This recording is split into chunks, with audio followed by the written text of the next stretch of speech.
지금 이 시각 여러분이 주목할 만한 이슈 살펴보겠습니다. 콩을 발효해 된장과 간장을 만드는 우리의 장 담그기 문화가 유네스코 인류 무형 문화유산에 등재될 것으로 보입니다. 장이 우리 음식 문화의 핵심으로서 각 가족의 역사와 전통을 담고 있다며 등재 권고 판정을 받은 건데요.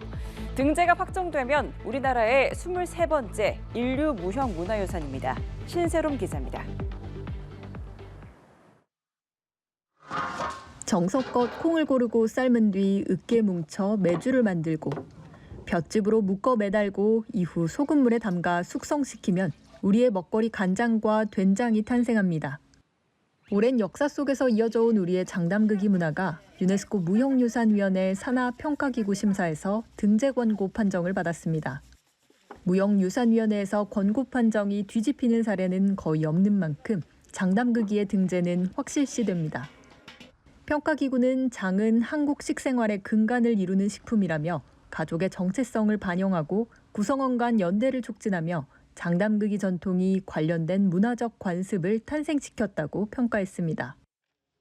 전문가들은 우리 식문화의 근간이 된 장문화가 다시 평가받고 주목받는 계기가 될 수 있을 것으로 기대했습니다.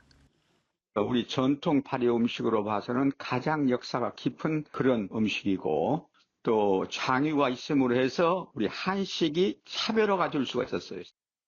주거 문화가 바뀌면서 지금은 장독 항아리 있는 집이 보기가 쉽지가 않습니다. 그만큼 많이 사라져갔는데 우리 장 문화가 많은 분들께 다시 가까이 다가가고 애용해 주셨으면 하는 바람이 있습니다.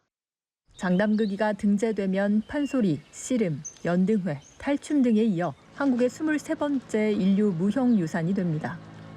최종 등재 여부는 다음 달 초 파라과이에서 열리는 제19차 무형유산위원회 논의를 거쳐 결정됩니다.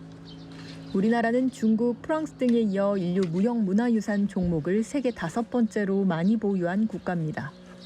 오는 2026년에는 한지 제작의 전통 지식과 기술 및 문화적 실천이 등재에 도전합니다. 연합뉴스TV 신세롬입니다. 절기상 입동을 앞두고 날씨가 급격히 추워졌습니다. 오늘 곳곳의 아침 기온이 5도 안팎으로 내려가 올가을 들어 가장 추웠고 설악산에는 눈도 내려 쌓였는데요. 내일은 오늘보다 더 추워진다고 하니까요. 두툼한 외투 챙겨 입으시는 게 좋겠습니다.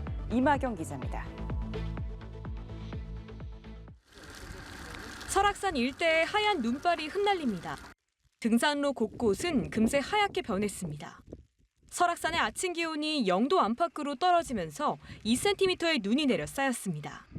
반시계 방향으로 도는 저기압이 북쪽을 지나가며 영하 20도 이하의 찬 공기를 한반도로 끌어내려 급격히 날이 추워진 것입니다. 수요일은 기온이 더 내려갑니다.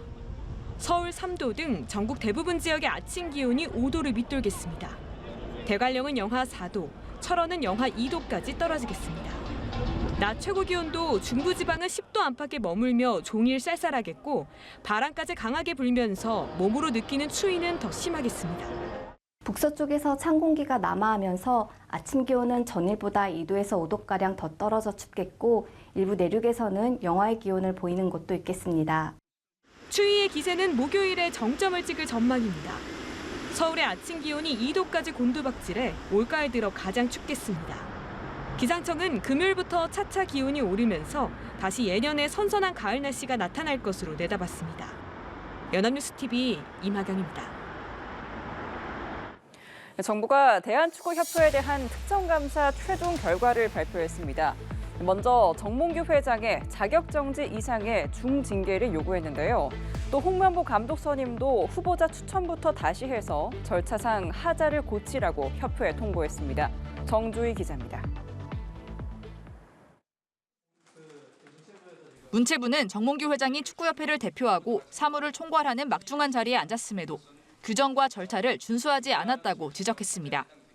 그러면서 대표팀 감독 선임 논란과 비리 축구인 기습 사면, 천안축구센터 건립 보조금 허위 신고 등 축구협회를 부실하게 운영한 책임을 물어 자격정지 이상의 징계를 요구했습니다.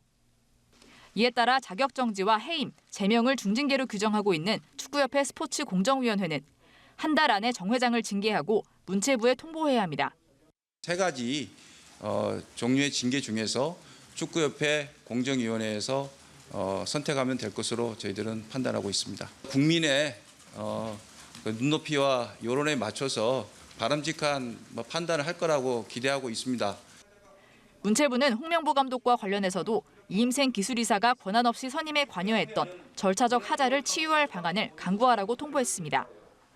홍 감독을 다시 선임하더라도 전력강화위원회의 후보자 추천과 이사회 선임 과정을 다시 발부하는 겁니다.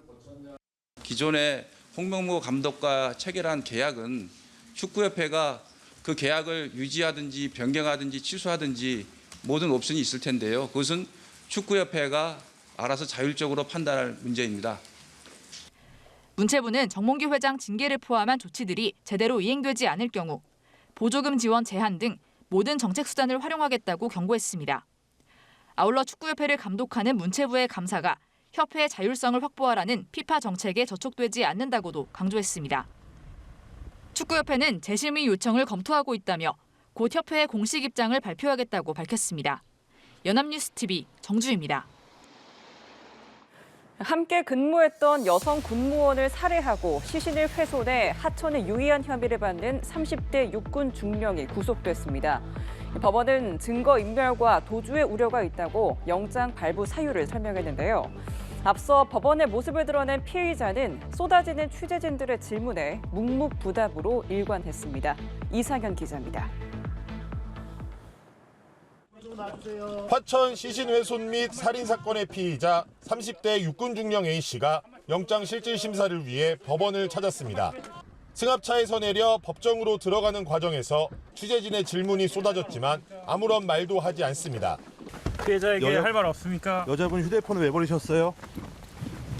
하천을 왜 유기했습니까? 무슨 관계세요? 이날 춘천지방법원은 살인과 사체 손괴, 사체 은닉 등의 혐의로 청구된 A씨에 대한 구속영장을 발부했습니다. 재판부는 증거인멸과 도주의 우려가 있다고 영장 발부 사유를 설명했습니다. 피의자가 혐의를 모두 인정하고 있는 만큼 구속 전 피의자 신문도 10분 만에 신속히 마무리됐습니다. A씨의 신병을 확보한 경찰은 계획범죄 여부 등을 파악하기 위해 강도 높은 수사를 이어갈 방침입니다. A씨가 살해 후 부대 인근의 철거 예정 건물에서 직접 준비한 도구들로 흔적을 남기지 않고 시신을 잔혹하게 훼손했기 때문입니다. 또한 유기 과정에서 시신을 담은 봉투에 돌덩이를 넣는 치밀함을 보인 것도 계획범죄 가능성에 무게를 싣고 있습니다. 여기에다 경찰은 A씨가 범행 이후 피해자의 휴대전화로 지인들에게 연락한 행위 등을 통해 범죄 은폐 정황도 확인하고 있습니다. 범행 동기와 관련해서는 이미 A씨의 진술을 확보한 상태입니다. 하지만 A씨의 일방적 주장인 만큼 휴대전화 포렌식 등을 통해 범행 동기에 대한 객관적 증거를 찾고 있습니다. 경찰은 이르면 수요일 중 A씨의 신상 공개를 위한 신상공개위원회 구성 여부를 논의할 예정입니다. 연합뉴스TV 이상현입니다. 얼마 전 결혼을 앞두고 숨진 인천의 한 초등학교 특수교사가 올해 초부터 경무로 인한 고통을 주변에 호소하는 것으로 전해졌습니다. 동료 교사들이 진상 규명을 촉구하고 있는 가운데 교육청도 조사단을 꾸리기로 했습니다. 한우기 기자입니다. 숨진 특수교사 A씨가 올해 2월 동료들에 보낸 메시지입니다. 개학 전 갑자기 정원보다 많은 학생 수를 맡게 되자 이해되지 않는다고 토로합니다. 4개월이 지난 6월, 많은 수업에도 인력 지원이 없자 죽어버릴 것 같다고 토로합니다. 행정 업무까지 늘어나면서 임용 4년 차에 결혼을 앞뒀던 34살의 젊은 교사는 지난달 집에서 숨진 채 발견됐습니다. A씨의 동료들은 고인이 어떤 행정 지원도 받지 못한 채 주말이나 새벽에도 출근하는 등 경무에 시달렸다며 순직 인정과 진상규명을 촉구했습니다. 숨진 교사는 일부 학부모들의 과도한 민원에 내내 시달렸습니다. 민원을 중재해야 할 학교는 오히려 교사에게 책임을 전가하고 민원을 그대로 수용하라며 관리자 역할을 방기했습니다. 일반적인 초등학교 교사의 한 주 수업 횟수는 20번에서 23번, A씨는 이보다 많은 29번 수업을 했습니다. 인천의 특수교사 법정 정원은 89%로 전국 17개 시도 중 가장 낮습니다. 특수교사 법정 정원율은 전국 평균에 미치지 못하고 있으며 예산도 감소하였습니다. 인천시교육청은 한 청년의 인생과 장애 학생들 그리고 엄마들을 죄인으로 만들었습니다. 인천시교육청은 학교 측 요청에 따라 자원봉사자 3명을 지원했다는 입장을 밝히고 있는 가운데 악성 민원 등 불합리한 상황이 있었는지 파악하기 위한 진상조사단을 꾸리기로 했습니다. 연합뉴스TV 한웅입니다.